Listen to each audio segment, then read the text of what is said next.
doing supersetting today, which is alternating two different exercises back to back without any rest. Now, how we're going to start here is with a basic warm-up. I'm going to step a little bit closer because we seem to have the room here on the camera and all that. So what I want to warm up is that spine. Now, we're going to be doing the following movements of the spine: spinal flexion, extension, lateral flexion, and rotation. When it comes to spinal flexion, all those people that have those different spine issues that I mentioned, it's contraindicated. But I'm going to give you another variation, of course, that you can do. So first off, whenever we're doing our warm-up, I want to focus on standing with the legs hips width apart. Now, how do we do that? You place the hands on the high pelvic bone called the iliac crest. You bring your hands to the inside of the pelvic bone. The fingers are pointing straight down, not turned in. You look down, you line up your ankles to knees to the inside of the pelvic bone. That's hips width apart. Now, I'm going to turn this way, and I'm going to step closer now for you. Bending the knees a bit, resting the hands lightly on the thighs. And on the inhale, I want to present the chest open, draw the shoulders back, lift the chin. If you see here in the lumbar spine, this is called a spine extension. Now from here, for those of you with those spine issues, you come in to neutral, while the rest of us go into spinal flexion, keeping the chin up until I can't go any further, tucking butt under, and lastly, lowering the head down. This is like doing a standing abdominal crunch. Inhale into spinal extension. Exhaling, spinal flexion. I'm going to do one more of each. Inhale, spine extension, and exhale, spine flexion. I'm going to hold here, drawing the belly button so deeply in. I want you to almost feel it coming out the small of your back. And then from here, I slowly roll on up, lifting the head on an inhalation, and exhalation. Just take some nice big shoulder rolls. So that covers spine extension and flexion. Now, I want you to stand with your feet mat width apart. Now, actually, I'm going to go a little bit more narrow. I'm not going to go quite mat width. I want you to see the toes here as well. But it is a little wider than hips width, okay?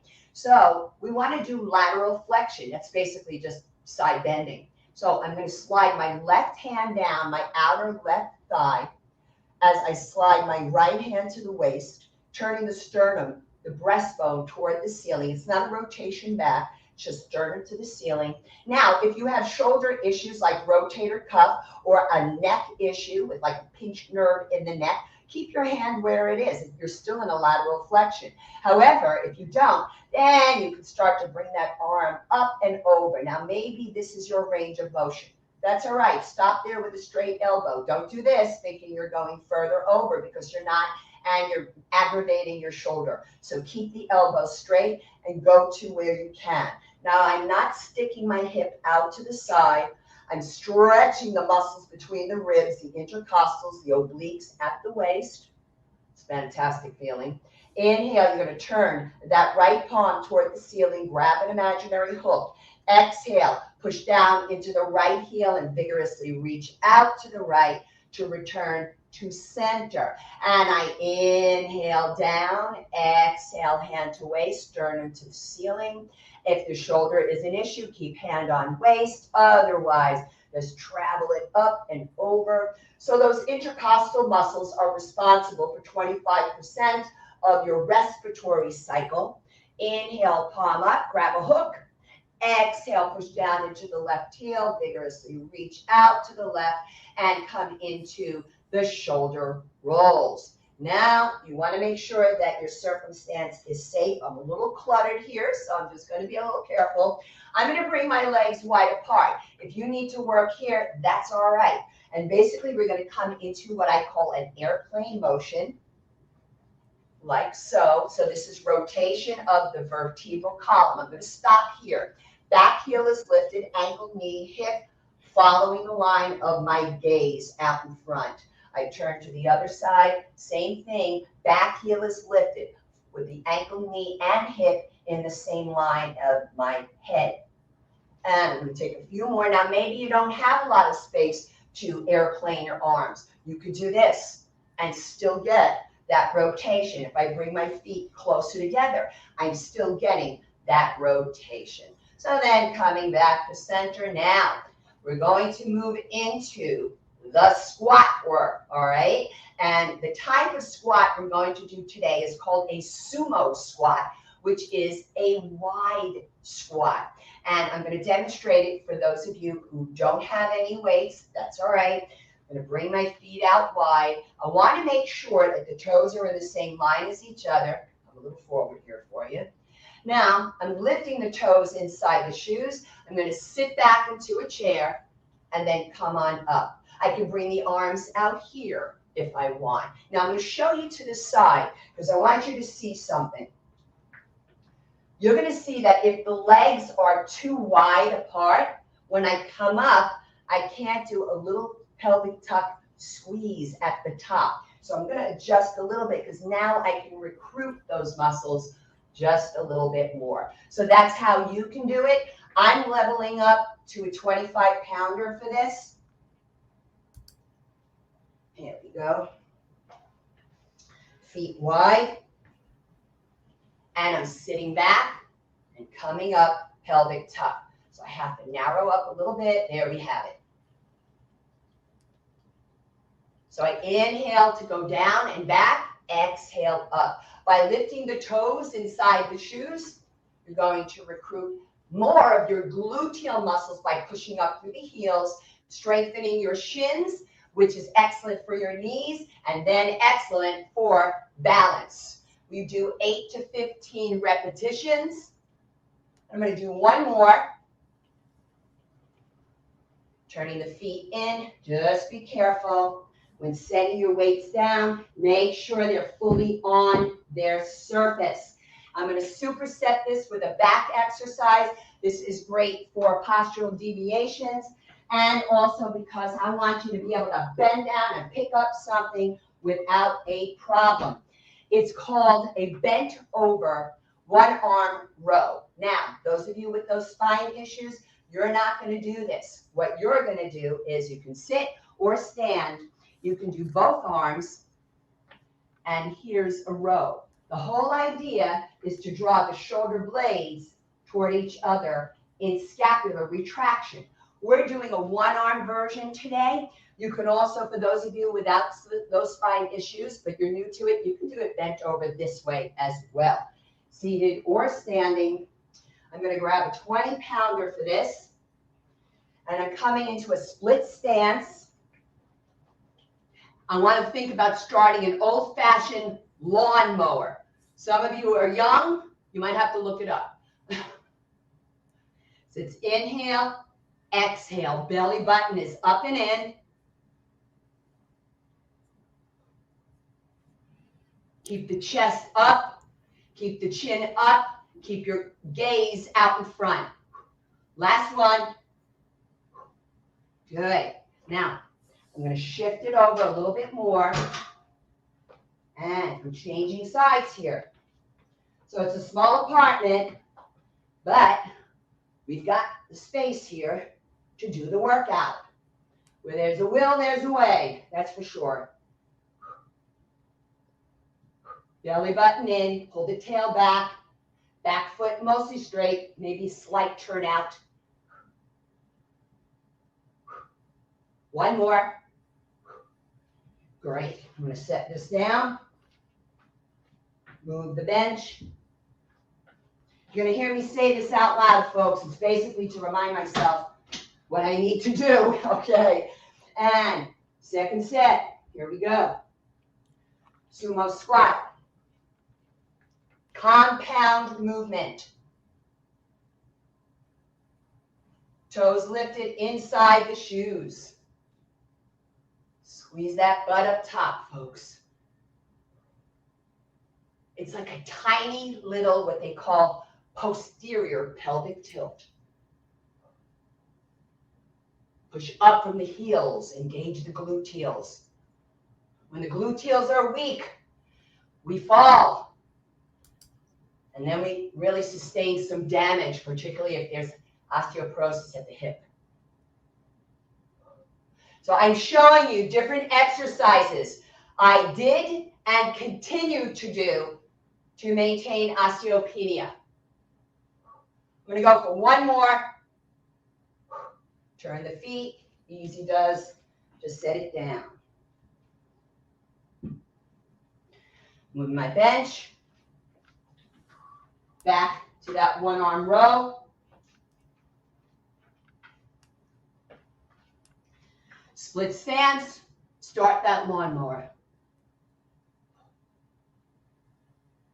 Exhale on the effort. EE is how I think about it.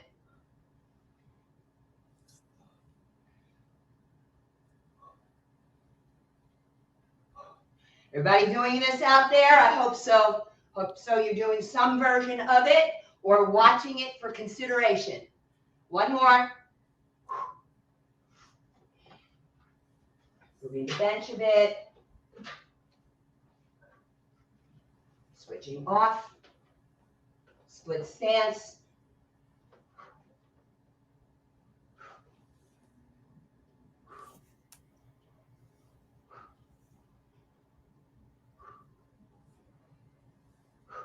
How you doing with it, Amy? This is great. I know you're manning the ship over there. Yeah, I have to man the ship and try to play along too. Good for you. Just the stretching was awesome, you know? Okay, good. I'm glad. That's what I want to hear. Good for you. Okay, now, so we're doing our first round, okay? Now, the next round, oh man, I learned something, folks, recently about balance exercises. And I kept thinking, if we can't stand up, if I have people so weak that can't get up, how do I teach them balance? However, that's the more extreme case, right? But we can build up to that. Maybe we're not great at balance, but we can make it better. And we can make it better through strength training. Recent study done, well, I'll say it was 2015, not all that recent, but recent enough, talking about the importance of strength training for balance work, and particularly for those who are elderly.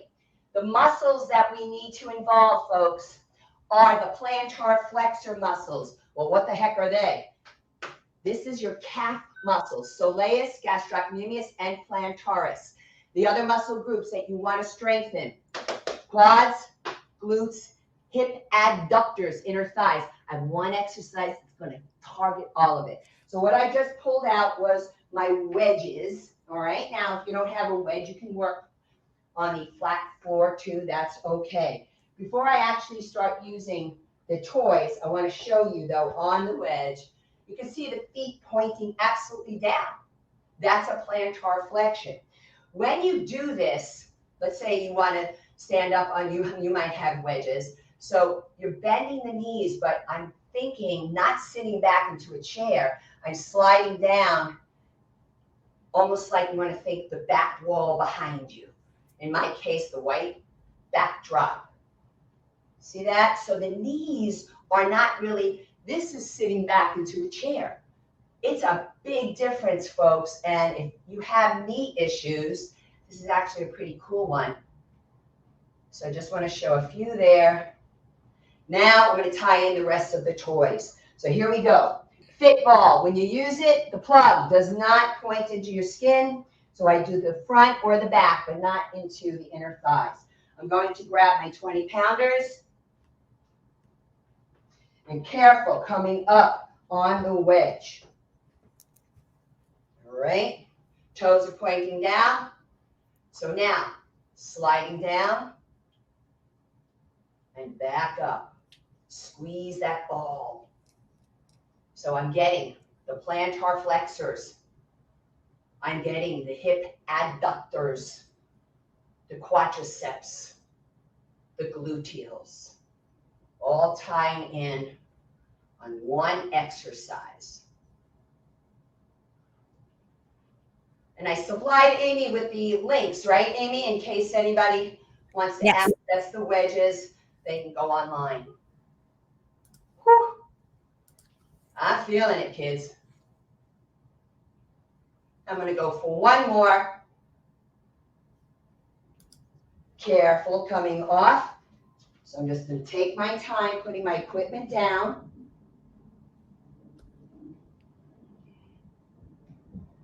Want to make sure nothing falls, right? Moving these out of the way. Now, the next muscle group I'm going to do with this superset is for the chest. Why do we want to have a strong chest? Because you want to be able to push open a really heavy door. You want to be able to push your grocery cart standing up, not slouching over it. You want to be able to push that stroller with your grandchildren, right? So this is what it looks like unweighted. It's an incline chest press. I'm inclining so that it's easier for you to see, all right? Do you have to do it on an incline? No. You can do it on the floor and on your bed. So I'm going to come up like this. It's called a wide grip, keeping that chest lifted, no collapsing. Maybe some of you don't want to lie down and you want to do it out in front. So you can do it like this, okay? So I'm going to grab my 15 pounders for this. But you could do it with a lighter weight than that. You work your way up to it. Yeah. Absolutely. No, this is for me. This is what I use. I don't care if you don't have any weight. This could be your first time doing this. So don't use any weight. Go for the movement. Just see what it feels like in your body. And here's the effort is on the lift here. Exhaling up, inhaling down. No collapsing of that chest. I'm going to go for one more. Now, I turn the weights in, bring the knees up, feet on the bench to roll down, okay? That's how you want to dismount with heavier weights. And if you're one of the bodybuilding guys, that 15 pounds is nothing for you. Okay. Back to the wedges. So it makes you have to think about what you're doing, folks, right? Let me come a little more forward here. And this is good to think about what you're doing. Ball between the thighs. Careful, sometimes the ball will come shooting out. It happens. Just grab the weights here. All right. Back it up onto the wedge. Now, when you first get on a wedge, take a moment. Just see what it feels like, right? Okay, here I go. Sliding down the backdrop and back up. And over time, those thighs will get stronger and stronger and more flexible, allowing you to go deeper. This really is a new exercise for me. I guess I started getting into it about, I want to say, about a month and a half ago, because I read the science on sciencedirect.com, and it was called, the publication was Experimental Gerontology. And they had this study, and I was like, oh my goodness, this is us. They talk about for elderly people, and they went from the median age of 60.9 years, and 9 years in both directions from there. So this movement, excellent for those plantar flexors, great for balance. And last one here, carefully coming off, one weight at a time.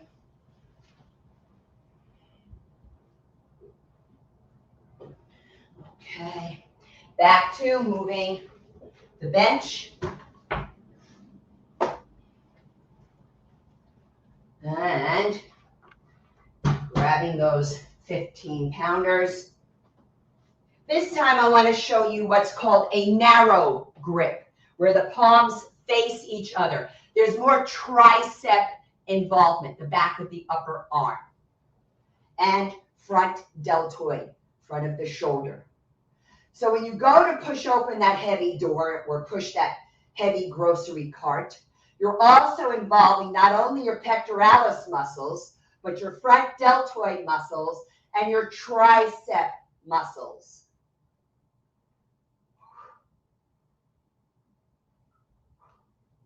You push down into your feet, firmly in your bench.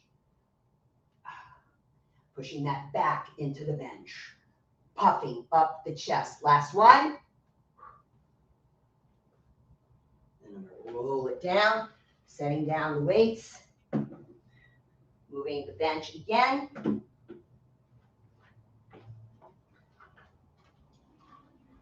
Okay. So the next round is still continuing with some of the compound movements. This one is a deadlift. Folks, those of you with the spine issues across the board, this is an absolute contraindication, this exercise. You're going to do one of the 2 squats that we did today, all right? So what I'd like you to do here is I'm going to show you something here. I want you to see the difference between a squat and a deadlift. So I'm going to turn to the side. So they both have the preparation of the feet hips width apart. So here's the squat, right? I'm going to do one more, sitting back into the chair. But here's a deadlift. A deadlift is about a hip hinge, hip joint, the acetobulofemoral joint right here, coxal joint. So I bend the knees, hands on the thighs, and I'm hinging. I come up, here's that squeeze. It's not a big back bend, folks. It's not one of these things where it's like, oh, no, I don't need that.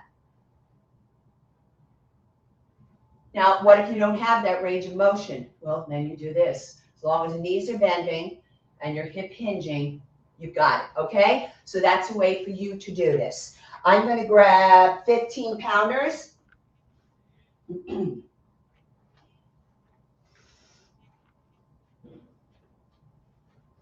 Toes are lifted inside the shoes. Chin is up, folks. We want the cervical spine of the neck and the lumbar spine of the low back to do the same movement. They both have a natural lordotic curve, which implies extension. So I was on another show, and I was demonstrating this, and I was so nervous, Amy, that I was going so fast, and I was going into a bit more of a back bend, and one of the viewers called me out on it, and I was like, you know, and I went back and watched it. I was like, she's right. So I appreciated it. And I'm going to do one more, squeezing the glute at the top. Hold there. Setting the weights back down. Now I'm going to show you a fun way how to use the bench for a bent over rear delt fly. Let me just position this here. So the posterior deltoid muscles, the back of the shoulder. So I'm going to face this way. I want to make sure I don't bang into anything. Okay. I'm going to come close. Amy, am I all right with you? Yep. Okay. We can see just fine. Okay. So well, you might want to move toward the glass door. Toward the glass. Which might be your right, but I'm not sure. Is my right? Yes. Yeah, a little more. I just got to watch out for my light fixture. Okay. Yeah, now I can see your left elbow. Great. Okay. I can go here. How's that? That's good. Yep. All right, great. So I'm going to arc my arms and draw the arms back. I'm not pushing the head forward, right? And then I come forward like this. So it's just like a big old sort of rainbow shape, arcing. And I'm drawing shoulder blades toward each other. That's scapular retraction. And these are the posterior deltoid muscles, the rear deltoid. So for those of you unweighted, you can do that, all right? You can also do it from like a bent over position like this as well, provided you're allowed to do flexion. And you can do it seated. I want to do it because I'm playing with leveling up. I'm going to put a little towel here on my bench. And I'm grabbing my lighter weight, my 5-pounders. So the collars face each other, the pinkies are turned out. I'm bringing the forehead on the bench. Now, Amy, I need you to look at it sounds terrible, look down by my butt and make sure I'm not collapsing this way. Okay. All right? That's all I want to look for. Okay? And take it out. So this is rear delt fly. You can do them with palms facing each other, but actually anatomically, folks, it is better if you let the collars of the weight face each other. Pinkies are on the outside. This is not an easy exercise by any stretch, even if you're standing and doing it unweighted. I'm going to go for one more. And down. Walk toward the bench. Okay. And I'm going to move that bench again so that we can do our deadlifts. I have checked my cheat sheet. Okay. So for the deadlifts, we're at 15. I'll face the other way. Hinging. Knees bend. Engage the glutes at the top. Belly button in. Exhale on the effort. For me, it's here on the way up. Inhaling, exhaling. So now I'm going to have to start to change my breathing, Amy, because the studies are pointing more and more, even for strength training, to exhale through the nose. Oh, been doing it the other way for decades, but the current science is out. Got to start changing that. Inhaling through the nose and exhaling out the nose on strength. Last one. And we'll set it down. Move that bench back.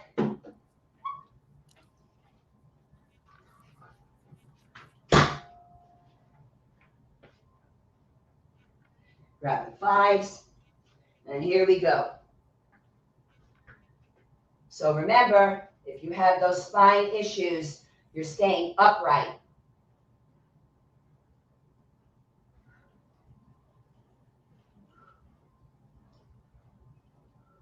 Belly button is in. Just wanted to catch that low back. I felt like I was starting to round it a little bit. 2 more. Last one. And down. Okay. Now, the next combo is going to be triceps and biceps.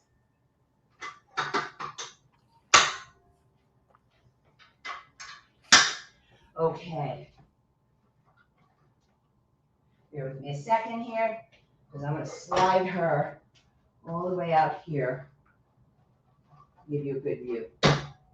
You just see, should be pretty good. Okay, so why do we want strong triceps and biceps? Well, folks, you know, you vacuum clean. Every time the arm comes out in front, it's tricep, front delt, chest. You pull it back, it's bicep, posterior deltoid, back. You pick up the grandkids, elbows are bent, biceps are recruited. You close the hood of your car, it's your tricep. Got it? Activities of daily living. So for this, this is an exercise that would be contraindicated for anybody with wrist issues. All right. Just see something here. Yeah, that's what I want. So I'm going to show you another way you can do your tricep exercise. You can do it standing or seated. I'm just going to prepare for my next movement. So you can bring your arms out like this and then extend. So every time you bend, which is a flexion, or straighten an extension, the elbow, this is tricep action. You can also do it bent over if you want to level up and you don't have the spine issues. You can do that. Or you can join me on the bench for what's called tricep dips. So I'm going to do a few warm-ups first, and this is how I'm going to do it. Bring your hands around the edge of the bench, shift forward. I'm keeping the knees bent, shoulders back. I'm just going to do a few like this. Now I bring out in front. This makes it Way more work, folks. Chest is up, shoulders are back and down, because I am lifting my body weight. One more. And back onto the bench. Now, I'm going to move this for our bicep work. I want to tie in osteoporotic sites of forearm and wrists. How do we do it? We're going to do it today with hammer curls. I'm going to use my 15-pounders. Knees are bent, belly button is in. Now, it used to be that, oh no, you can't have any movement of the torso. You cannot move the torso for your bicep work. It's a cheat. Guess what? You can now. They found that it's totally okay, provided you're not pulling your arms all the way back behind you. So I did this right away without demonstrating. Sorry, folks. I'll demonstrate in a second for you without the weight. But palms face each other. That's why it's called a hammer curl. One more. Ooh, there we go. So without the weight, obviously, it's going to look like this. So we don't want the elbow shifting back. A lot of times people do this. That's a little too much, but that little give is all right. But if you're unweighted, no give at all, okay? So now, put this back. And second round, tricep dips. Chest is up. Butt is close to the bench.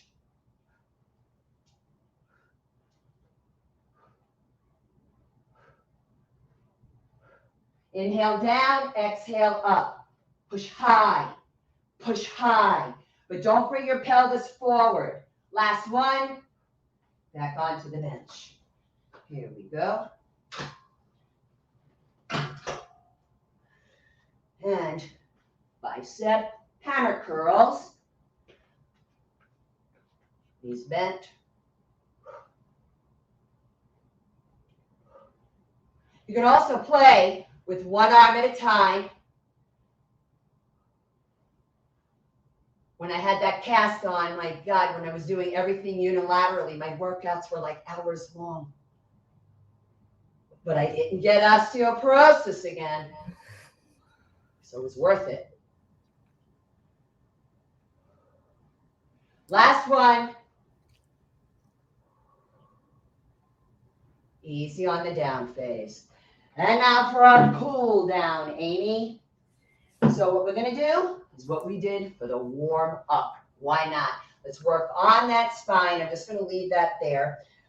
So knees are soft, hands on the thighs. Remember, no spine flexion for those of you with those issues, okay? Inhale, spinal extension. Now I have more of a back bend. I can feel it just from doing exercise. And that strength training, I have more flexibility. Exhaling when you come into that standing abdominal crunch. So I'm just kind of borrowing movements from yoga, but it's great for the spine. Holding here, belly button in, and then take your time, rolling up, shoulder rolls. And again, we want to do lateral flexion. Feet a little bit wider. Let's start on the other side. Inhale, slide. Exhale, slide up. So it's down and up. Sternum toward the ceiling. And then arm up and over. Oh, it feels luscious after the strength training. And then inhale, palm up. Grab a hook. Exhale, reach out.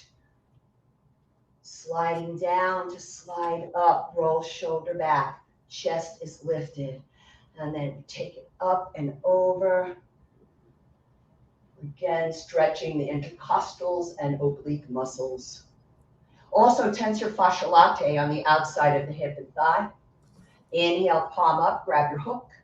Exhale, reach up and out. Now, I want to take you into a little bit of a deeper back extension for those of you who can do it. So I'm going to turn to the side here. Feet Definitely wider than hips width apart, no question about it. Placing the hands, palms down, fingers point down on the sacrum, the flat triangular plate at the low back. I'm going to soften up the knees a little bit, and then I'm going to think I'm sliding my sacrum down toward my heels, thus bringing the thighs forward, the pubic bone forward, roll shoulders back, puff up the chest, and then if you want, you can drop your head back. Be careful for those of you with medicated for hypertension and vertigo. You don't want to really drop your head back too far.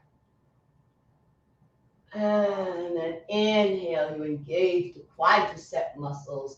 Exhale, head, inhale again, shoulder roll. Do you have to go that far back on a back extension? Not at all. You can stay with the back extension of the spine extension we did in that cat-cow. Now, the last one again, legs wide apart. Check your circumstance, airplane, either with big arms or elbows bent. It'll work either way, but that back heel lifts each leg. You see that? Each time. And then you start to slow it down. And that's what you got on Tropical Storm Day Nicole, Amy. I bet you give a heart or a thumbs up for Angela. That was just awesome. She makes it look so easy, and she's talking and smiling throughout, but she could have said, I'm just going to use a 1 pounder here or whatever, but she leveled up and she did the heavier weights, and she still did this workout and showed up for you guys. So give a heart or a like or a thumbs up or something, because that was just awesome.